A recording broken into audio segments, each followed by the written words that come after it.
రేవంత్ రెడ్డి గారు ఏదైతే తీసుకున్నారో మూసి ప్రక్షాళన అనే దాని గురించి ఎందుకు మేము ఇది తీసుకోవాల్సిన అవసరం ఉన్నది అని అంటే, తెలంగాణ రాష్ట్రంలో ఏ ఒక్క కార్యక్రమము ప్రజా వ్యతిరేక నిర్ణయాలు ప్రభుత్వం మీద తీసుకున్నది అని అంటే దానికి 10,000% బీఆర్ఎస్ పార్టీ ఉంటుంది. దానికి ముందు బీఆర్ఎస్పీ ఉంటుంది. అందులో భాగంగానే వీళ్ళు ఇలా 1,50,000 కోట్లకు వీళ్ళ యొక్క బడ్జెట్ రూపకల్పన చేసుకున్నారు మూసీకి సంబంధించి. గత ప్రభుత్వం ఏమో 16,000 కోట్లతోటి కంప్లీట్ చేస్తే చేద్దామని వాళ్ళు ప్రపోజల్ పెడితే ఈయన కొడుకులకు 1,50,000 కోట్లు ఎట్లా చేస్తారు? ఒక మంత్రి ఏమో 50,000 కోట్లు అంటాడు, ఇంకొకటి 80,000 కోట్లు అంటాడు, ఇంకొకటి 1,00,000 అంటారు, 1,00,000 కాస్త 1,50,000 కోట్లు అంటారు. అందులో భాగంగానే వీళ్ళు పోనీ చేసారు.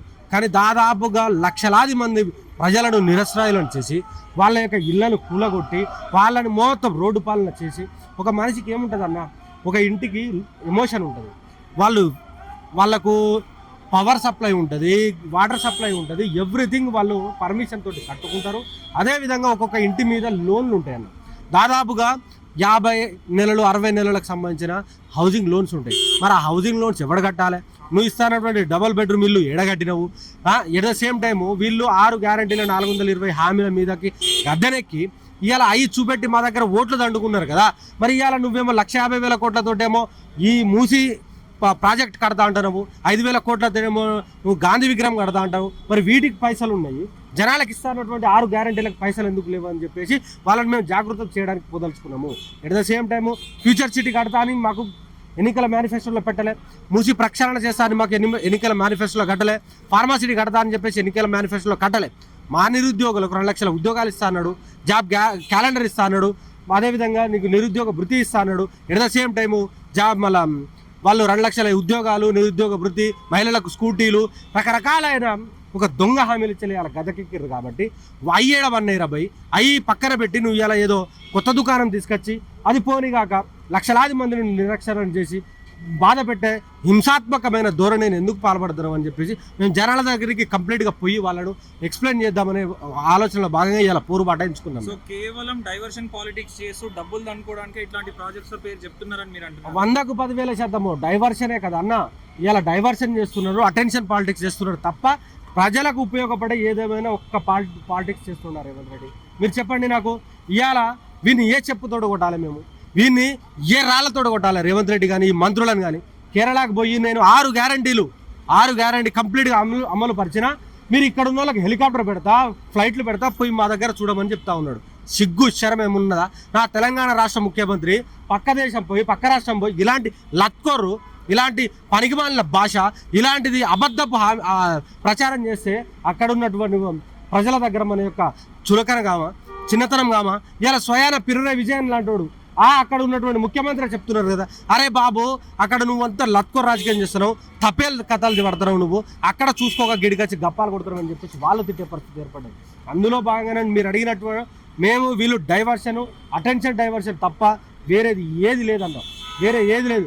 ఈ యొక్క తెలంగాణ రాష్ట్ర విఘ్నులకు కానీ మేధావులకు కానీ అదేవిధంగా నా అన్న చెల్లెలు అక్కాదమ్ములకు అందరికీ నేను ఒకటే విజ్ఞప్తి చేస్తా ఉన్నా, వీళ్ళు ఇచ్చినటువంటి 6 గ్యారెంటీలు హామీల గురించే మనం మాట్లాడదాం, వీళ్ళు ఇచ్చినటువంటి మేనిఫెస్టో గురించే మాట్లాడదాం తప్ప ఇలాంటి మూసి ప్రక్షాళన కానీ ఫార్మాసిటీ కానీ ఫ్యూచర్ సిటీ కానీ ఇలాంటి లత్కోరు ఏదైతే తీసుకొచ్చి జనాల మీద రుద్దడం చేస్తూ ఉన్నారు. కాబట్టి అందులో భాగంగా మీ దగ్గరికి ఎవడైనా ఓటు అడగడానికి కానీ మీ ఊళ్ళలోకి వచ్చినా మీ యొక్క ఇళ్ల ముందుకు వచ్చిన ఈయన కొడుకులను తన్ని ధరమండి అని చెప్పేసి మేము మాట్లాడతాం. సో 10 ఏళ్ళు నేనే సీఎం ఉంటా, ఫెవికాల్ వేసుకొని కూర్చుంటా, చాలా బాగా పరిపాలన చేస్తున్నా అని చెప్పేసి చెప్తున్నారు. దీన్ని ఎట్లా చూడొచ్చు? 10 ఏళ్ళు కాకపోతే 50 ఏళ్ళు ఉండమా? నేను తెలంగాణ రాష్ట్రం వల్ల ఏ జాగిర్ అనుకుంటానా? ఏమనుకుంటుండేనే? ప్రజలు అంతిమ నిర్ణేతలు. నువ్వు ఉండాలంటే ప్రజలు కూర్చోబెట్టాలని, నువ్వు దించాలన్నా ప్రజలు దించాలి తప్ప వీరు రేవంత్ రెడ్డి కాదు, రేవంత్ రెడ్డి ఫ్యామిలీస్లే కాదు. ప్రజలకు వాళ్ళకు మొత్తం బయట డబుల్ బెడ్రూమ్లు ఇస్తా అంటుండు అన్నయ్యగో.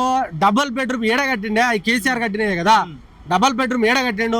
ఇక్కడ మూసి పరివాహక ప్రాంతంలో ఒక కుటుంబం ఉంటుంది, అక్కడ జీవనోపాధి పాది ఉంటుంది, ఆయనకు ఒక ఇంట్లో పని చేసుకుంటారు, లేకపోతే పండ్లు అమ్ముకుంటాడు, పూలు అమ్ముకుంటాడు, లేకపోతే కుండలు అమ్ముకుంటాడు, ఇంకేదో అక్కడ మేస్త్రి పనో హమాల పనో గాడ చేసుకుంటాడు. నువ్వు సిటీ అవుట్స్కట్లో ఎక్కడో ఉన్నటువంటి డబల్ బెడ్రూమ్లో ఇల్లు ఇస్తే వాడు ఆడికెళ్ళి ఇక్కడికి ఎట్లా రావాలి?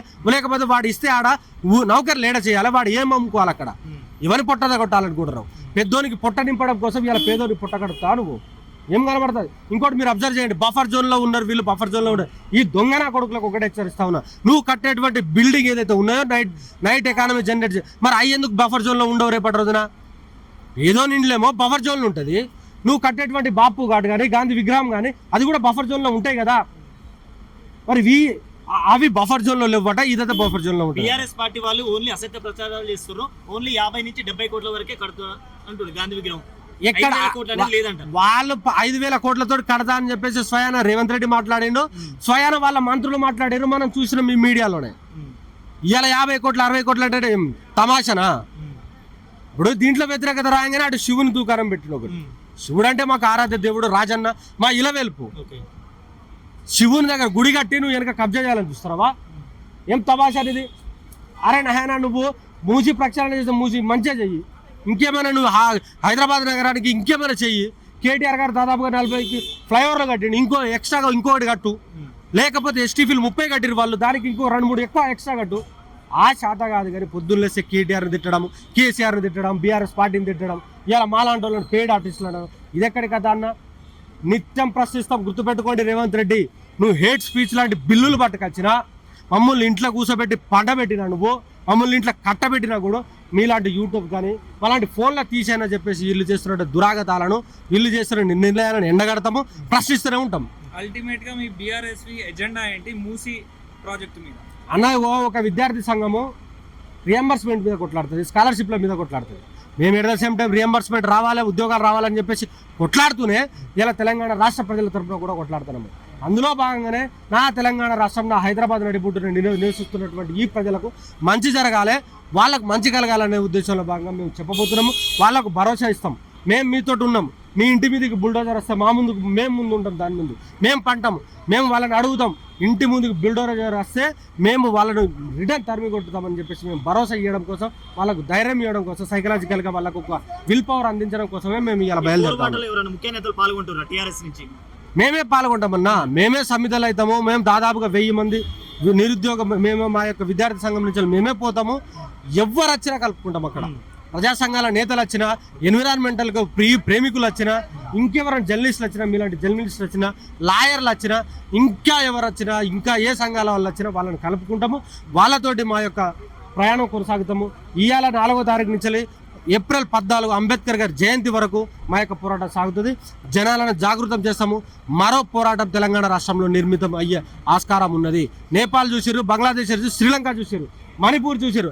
అలాంటి తరహాలో రేపటి రోజున తెలంగాణ రాష్ట్రంలో ఉద్యమం స్టార్ట్ అవుతుంది.